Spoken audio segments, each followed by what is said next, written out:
Welcome to another episode of From Startup to Wunderbrand with Nicholas Kuhne.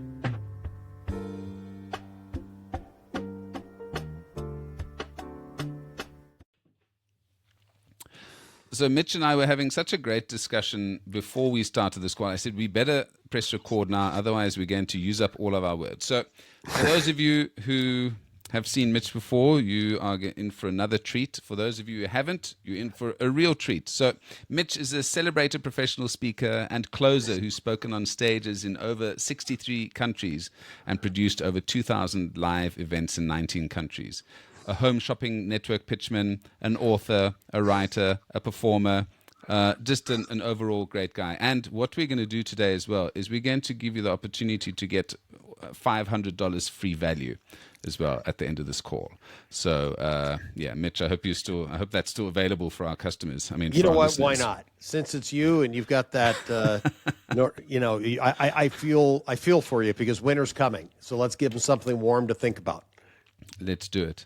Now, we were just talking about my day job, which is teaching and lecturing people in digital marketing and being a jack of all trades and having to work on quite a few different aspects of the marketing journey. And we were talking about how the fundamentals of marketing haven't changed. And to illustrate this in a nice way, let's talk through some of the things that you've done in your marketing career.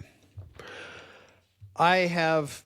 it's interesting. People talk about funnels today and multiple sequences of staying in touch with clients, and as though this is revolutionary. I did this back in the 80s and 90s, before the internet had taken off, before Russell Brunson even got out of grade school, who's the founder of ClickFunnels. He was talking about, funnels, they associate with him. I've been doing this long before. He still had fresh pimples on his face when I was doing this with direct mail. And I would put together mailing programs in sequences to make sure the client only thought of one potential dentist, one potential chiropractor, one potential financial advisor, because when they found the need to fill that gap, when the pain was so great that they needed to find a dentist or their neck hurt so much, they found Dr. Smith. Why? Because Dr. Smith was top of mind awareness, because I had peppered them with mailing sequences, the funnel that went out to them, up to the point when the client or prospect is ready to become a customer and then ascend into client status. So it's prospect, customer, client. Prospect is someone that doesn't know you, gets a little bit more familiar. A customer buys from you one time, and then it's your job to convert them into client and then a raving fan. That's ultimately the journey. And that started with postcards. I would use postcards. There are other methods. You may do commercials on TV, call this number and get your free, and then the upsell starts from the salesperson that answers the phone. Today, it's videos. Then it was a live person. Or we would fax broadcast them. People had fax machines in business and homes. I know it sounds like a dinosaur technology, but buddy, that was my best go-to marketing platform for years. Fax broadcast, because people would get it. They'd have to look at it. They'd pick it up out of curiosity out of the machine. And email, you can click away. Fax broadcast, you can't. You're going to pick it up and look at it. And it was an incredibly effective method. Not too many people get faxes today. Might be an antiquated system, but I would be willing to wager my bank account that if for the amount of return on, or the conversions based on getting this, if some companies still have fax machines, probably law firms still have them. Maybe some doctor's offices might still have them in some cases. I don't know. I could be speaking out because now a lot of it is digital signing, through DocuSign and whatnot. But they may send things out through fax machine. It is a tremendous attention getter. It's just a different platform. Conversions are very low with emails today, but still necessary. We talked a little bit about TikTok, other social platforms. But using direct mail today would be so valuable. I recently got I have a client coming in from Canada to get on television here. They want to leverage the power of television because they've got a SaaS system that is blowing away the utilization of direct mail. And why am I talking about direct mail in 2024, Nicholas? Because nobody's doing it. Therefore, you've got a huge gap opening in the market. You're in Norway. I would be willing to bet in Norway and in South Africa and in the U.S., direct mail is still delivered. People get it. There's the excitement of opening the package, the envelope, looking inside. People ignore it. Marketers ignore it if they aren't old enough to appreciate how effective it is, or don't have the mentorship from somebody that's a little bit senior that knows the effectiveness. It's down the amount of volume that's sent, but many of the top marketers still utilize it because the ROI, the return on investment with direct mail, far exceeds email marketing campaigns. Not even close. Well, I've interviewed a couple of folks who are doing direct marketing or direct mail, and one of them, they create these amazing boxes which have got storytelling devices in them, and it's the thing with direct mail now is that it's quite expensive. Yes. Obviously, in the past, it wasn't cheap then either, but now majority of marketers are lazy. They will just do a Facebook campaign, Instagram campaign, where they can just do a quick ad on Canva, stick it onto Google, and cross their fingers, and spend $50, $100, $2,000, and reach 1 million people, etc., and get 1%, quarter of a percent conversion. But with direct mail, you've got to think a little bit. You've actually got to understand your customer. You've actually got to cherry pick who you are sending these very expensive direct mails to. So yeah, it's a game where you need to, if you know what you're doing, you can get much better returns than you would doing a traditional Google ad, perhaps. Oh, I totally agree. You have to understand it because there are multiple stages, and it's very similar to the email. Let's run a parallel. It's the subject. It's the subject line that you see in an email. Now, let's think of the envelope that is used. Does it cause someone to want to rip it open or throw it into the trash? I open my direct mail at my home. Every week, I will go to the post box. Not every day. I go out. I have to walk down the street because I live in a development, and I open up the box, and I have a stack about yay big. I then open it up over the trash. I separate the mail that I'm actually going to read versus the junk mail that I throw into the trash immediately. The ones that intrigue me are well designed, and I smile inside because I literally wrote the book on unique direct mail. This was about that. It's what it's called, the silent salesman, all different types of direct mail devices used to garner attention. So the subject line is the envelope itself. Can you get them to open it? Then that's looking, and then look at the body copy, which is then pull out the letter, pull out the device that is then causing interaction, causing fingers to move, to involve in the direct mail device, to involve reading and or watching the video and email. And then lastly, the most important, does it convert? And it's all for naught unless you get somebody to take action. What is your call to action? To get people to either click, email, to click and or call, or to go to an opt-in form, or direct mail, pick up the phone and call, or be directed to a website landing page. They're in parallel, different platforms, same psychology. Does that make sense? Yeah, and very measurable, as you said. Yes. So if you, Three measurements. Yeah. So I think it's the ugly cousin or ugly stepchild at the moment in terms of marketing, because a lot of the youngsters who've grown up are not taught direct mail and direct marketing. They have no idea. Yeah. So that's one aspect. You showed one of the books that you've written. Now, I have to be honest, I'm a big fan of Wiley books. Anything that they produce is fantastic quality. And I always know that whatever Wiley has done, it's quality. So you're the first wily quality writer I've had, or maybe Okay. the second one I've had on the show. So maybe talk about your writing strategy and where you started out, and how many books you've written. I've written a total of 18. Only 2 have been actually published. I've got several more coming out probably by the end of the year. I've got one on the speaking industry that's just about ready to launch probably next week. But I've written 18 books, and I use them in different ways. This was published, mainstream publisher, went on. It was actually found in bookstores for about 3 months. And then they cycle out. That's what happens. This particular book was the translation into German. I sold about 4,000 copies in German, and I don't know where it stands today, but that was a Wiley publication, but worldwide. So this was the German equivalent, which was quite successful. I sold about 11,000 copies of this in the U.S., and those are the 2 that were actually published. You can find them. The rest, like this little book, was strictly a fancy business card with my face on the back, no ISBN number. You can't buy it anywhere. It was a bonus for people who bought an expensive system for me.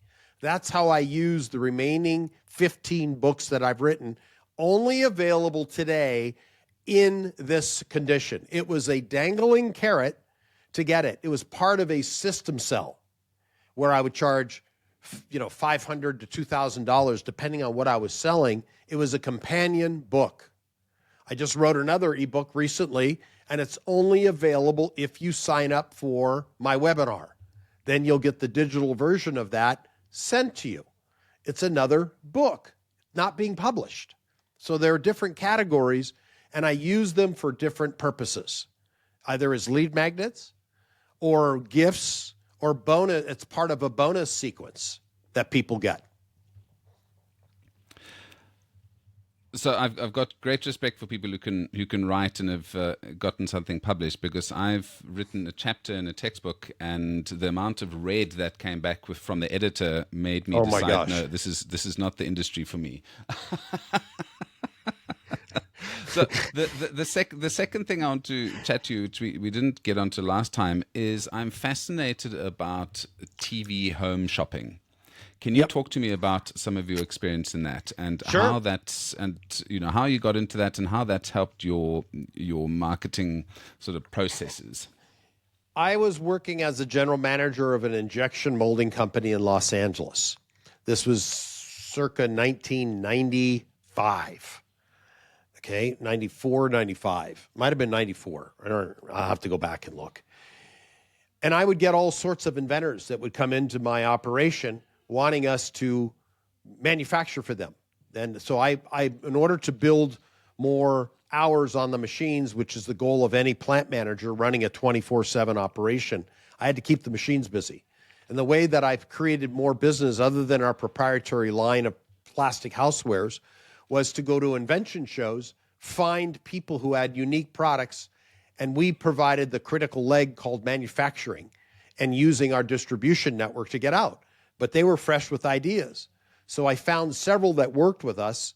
One in particular was called a bug stick, but I had 2 that came at one time that got us onto television. I had one that was a shower device that was called the Ultimate Shower Shelf, and I got that on Home Shopping Network. I started to sell it for clients because they might have been clumsy on camera, and I learned it by accident. I just went there to start talking. I would make the solicitation because they didn't have the clout to get on TV because they had no distribution, because TV was used as a way to propel retail sales. If you were on TV, people would see that and then they would buy it at the big box retailer. This is way before Amazon. Today, people would maybe see something on TV, and then they would go to Amazon to see if it's available. They would bypass going to the big box retailer, but we would include also available at Walmart, also available at Home Depot. These are big box retailers in America where you buy other products. And it was a great way to market, create awareness of a product through demonstration, talking about the features and the benefits, which are distinctly different, and doing it on live TV when I had 5 million viewers. It was quite intimidating, rewarding, challenging, eye-opening, and lessons that have been transferable amongst all sorts of platforms. And a great credibility boost for me, because many people of my generation, gave me a lot of respect for being on that platform. Today, people, let's say your age and younger, might look at me, what's television? They may not even know what that is. Oh, maybe I watch sports with my dad, kind of deal. Yeah. But at the time, it was a big deal, and I was quite successful with that in the 90s. Well, that's literally was the TikTok of the 90s. Because Correct. if you go through TikTok and Instagram, all of these reels that come through of these interesting products, that was you. So I think if we just dole you up a little bit and put a new product in your hand. Nicholas, that would be a scary sight if you were to see a man of my generation shake his booty, because I don't have, I'm blessed with European roots. That means flat butt, not, shaking butt that is great from fitness. And zero rhythm. Visual. Yeah, it'd be a bad visual. So Yeah. we'll stay away from that. You say that, but yesterday I had a wonderful interview with a chap called David Griffiths, and he has got 1.5 million followers on TikTok, and he's probably around your age as well. Oh. And this is on TikTok, so not a platform that you'd think that folks that were on TV in the 90s would find an audience. He does a daily prayer, so in the morning and the evening. So he's got his niche, but it means that there are people that are looking for different types of content on TikTok, and I think that would be a really good place for you to start focusing a little bit of attention, because it's not just, to his point, and he said he thought it was just girls gyrating, which That's what I thought as well, right in the beginning, but it's not. It's a huge variety of folks on TikTok now, and I don't think the government's going to kick it out too soon, so there's a bit of time for it. But I think in terms of, so that's I think you need to get onto TikTok and All right, give if it. you see me dancing, you'll know why. It was because of you. You don't have to do any dancing, no dancing. So there's that. But you talk about, and this goes back to how you end up in places, the tough activities or the repeated activities that you do in your youth are actually setting you up for success in the future. And if I look at people like Mozart and folks like that, and Gershwin, Gershwin started out playing sheet music at music stores to play the music that the people were going to buy, so that they could hear what they were going to buy. And he did that from the age of 14 or 12 or something for years and years, until 10, 15 years later, whatever, he was a famous performer. And it was because he was sitting there playing these stupid tunes over and over and over and over and learning. And that's almost what your television experience is done for you, is gotten all the nerves out, gotten your techniques, getting comfortable with talking to people, and now you're an international speaker with great presence and valuable lessons to. So you've done your 10,000 hours basically. Pretty much, from Outliers by Malcolm Gladwell. Malcolm Gladwell, yeah. Fantastic book. Do you know that book had such an impact on Singaporeans? Their major government learning center has that written 10,000 hours on the stairwell wall as you walk up the stairs. They say 10,000 hours needed to become expert status. Yeah. And that's gleaned from his book, his research. The last thing I want to touch on quickly is closing is the challenge that a majority of people have. Yes. Coming up with adverts, having a great book, having great ideas, fantastic. And everyone has an idea in them somewhere. Sure. How do you see the difference between a person who is just a regular marketer and a closer like yourself? Closer, let's just say, takes bigger cojones, is the Spanish word. It takes bigger grapefruits. It takes bigger guts. I'll keep it clean because I use other languages other than English. It's the big boys, big girls club, because you're asking for the money.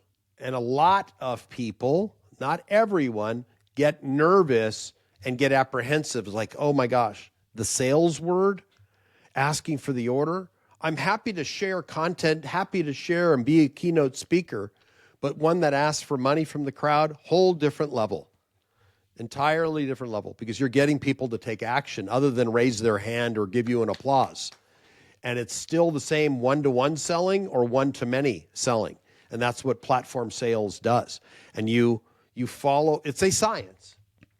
It combined with artistry and psychology and guts and willing to fall on your face and learn from it.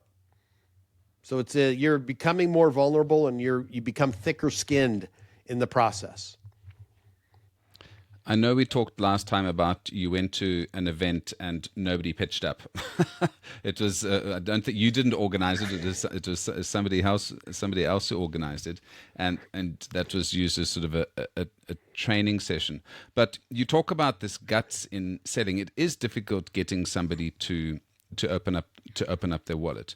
You mentioned that you're going to Singapore shortly to sell a conference. Can you talk to us about what you're doing in your processes, and Sure. do you have what are your objectives to sell 5, 10, and how do you set that up before you go?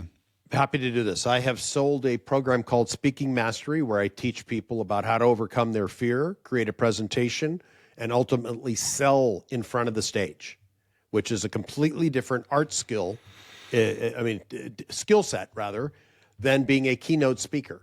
Toastmasters will teach you how to speak 7 minutes. Professional speaking associations around the world will teach you how to give a keynote. Very few people are qualified and or willing to teach and unveil the secrets of selling from the stage, selling on webinars. It's a different skill set, different track. And there's a process involved. You got to you got to set up the hook. So when I sell this event, I'm getting people to opt in through the ad, through the different, I have different ad sets running, about 9 different ads to see which one is pulling. And we're starting to convert now, and our cost per lead is about $10 to attend the webinar that's coming up. I'll probably have 100 registrants for the webinar, and depending on the day, it could be as few as 20 all the way up to 50 that will actually show up, because it's a free event. If it was paid, I'd have a higher show up rate, but fewer conversions. There's an inverse relationship there. So they're coming to this free webinar.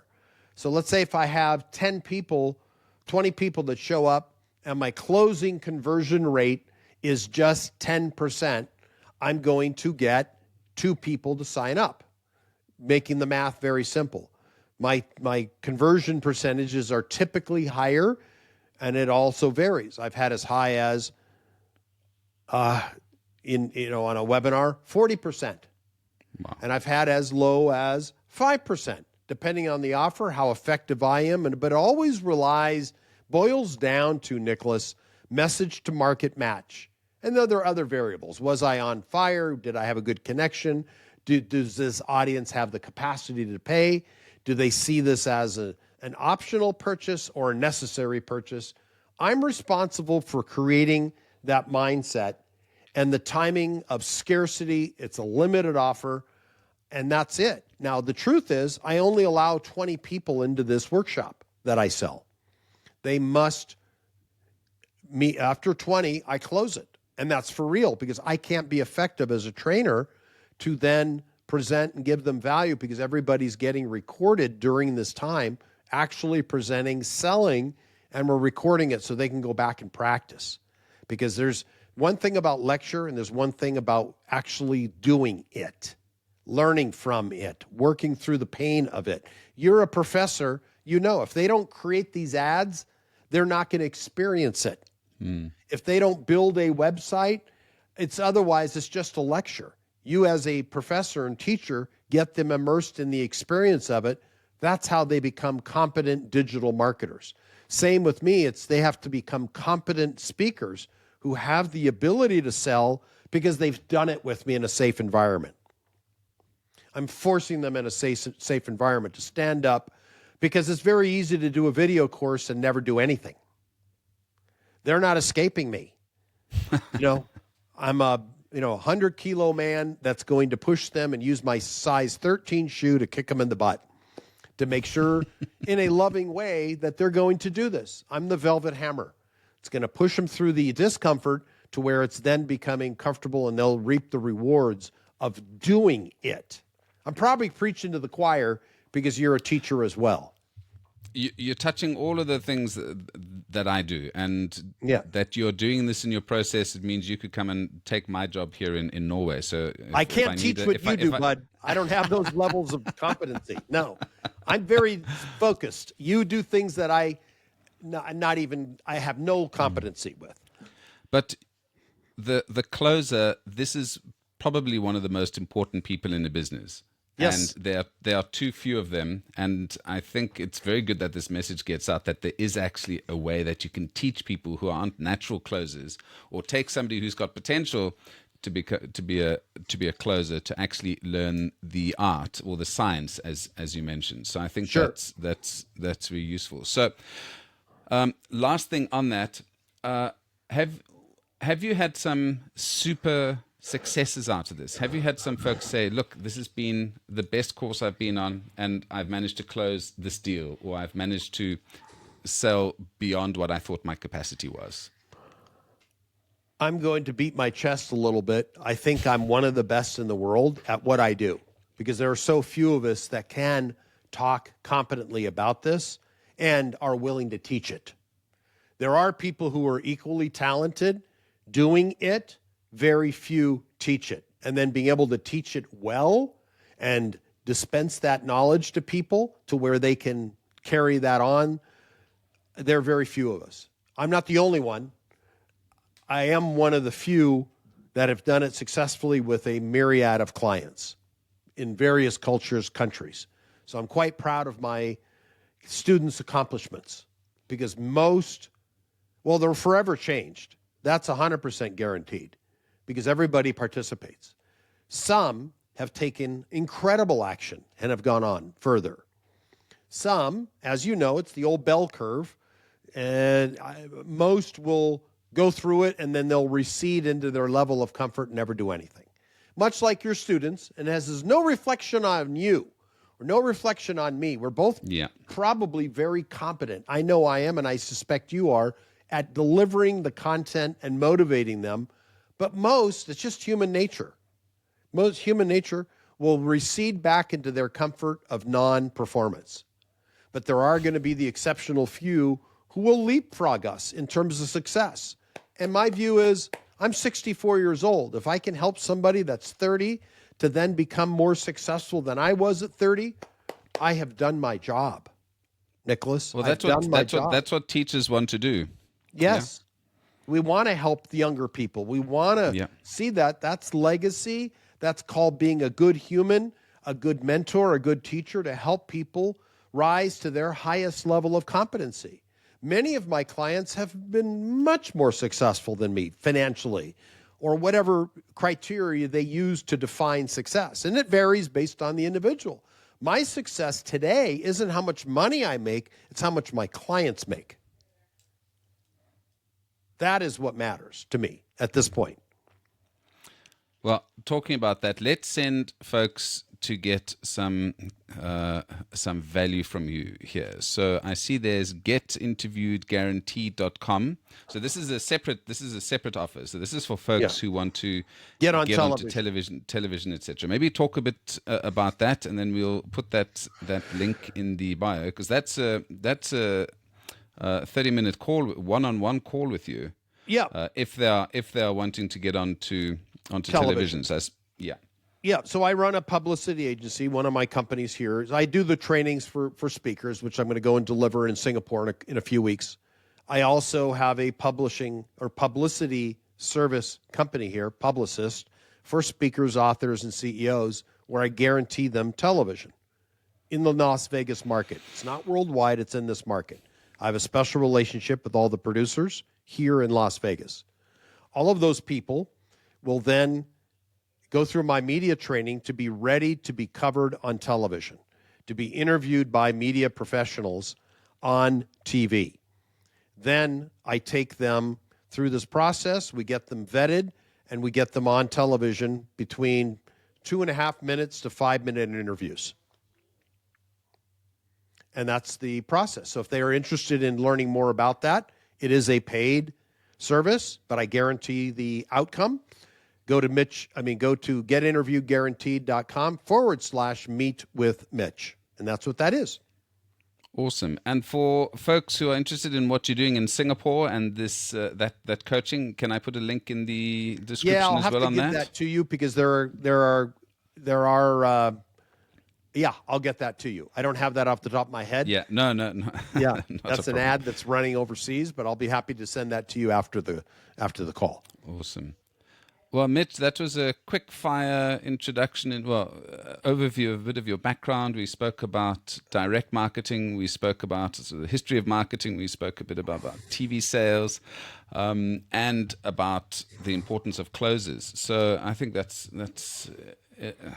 quite a lot. that we've Pretty covered action today. packed or content rich recording there. Exactly. So I'm going to stick all of those links in the description. And Okay. Mitch, we're going to have to talk after you come back from Singapore, I think. Okay, we will. Let's do it again. And if you need That'd be me as a lecturer, a guest lecturer, just reach out to me. Happy to do it. I will absolutely get you in front of our class. They'll love it. Okay. Mitch, thanks so much for your time. All right, buddy. You have a good one. Now, before we wrap up, don't forget to show some love for From Startup to Wunderbrand by subscribing on your favorite podcast platform.